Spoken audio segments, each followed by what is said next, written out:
ભાવનગરમાં આવેલ દક્ષિણામૂર્તિ વિનય મંદિરમાં ફાયર વિભાગ દ્વારા મોકડ્રીલ યોજવામાં આવેલ, જેમાં આગને બુઝાવવામાં આવેલ અને વિદ્યાર્થીઓનો આબાદ બચાવ કરવામાં આવ્યો હતો।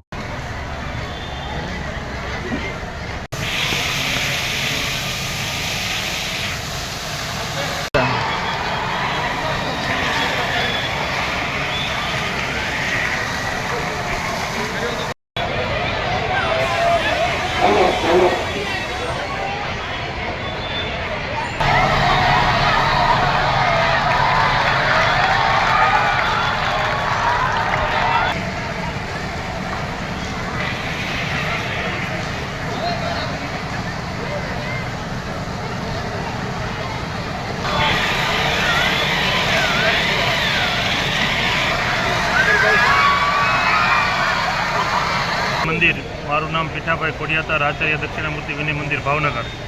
ફાયરનું મોક ડ્રીલ છે એ અત્યારે રાખવામાં આવ્યું હતું ને તાત્કાલિક 101માં ફોન કરતાં ફાયરની ટીમ છે પહોંચી અને મોક ડ્રીલ છે એ સરસ રીતે પૂર્ણ કર્યું છે, એ બદલ ફાયર વિભાગનો આભાર માનું છું। છોકરાને કઈ રીતના અત્યારે મોક ડ્રીલમાં કાઢવામાં આવ્યા છે? છોકરાને કઈ રીતના મોક ડ્રીલમાં કાઢવા? વિદ્યાર્થીઓ છે એ મોક ડ્રીલમાં ફસાયેલા હતા, એનું વિદ્યાર્થીઓને ખંભા ઉપર ઉંચકીને રેસ્ક્યુ છે કરવામાં આવ્યા છે। એક શિક્ષક છે એ વિદ્યાર્થીઓને બચાવવા જતાં એમને પણ ટ્રેમાં ઉંચકીને બહાર લાવ્યા છે।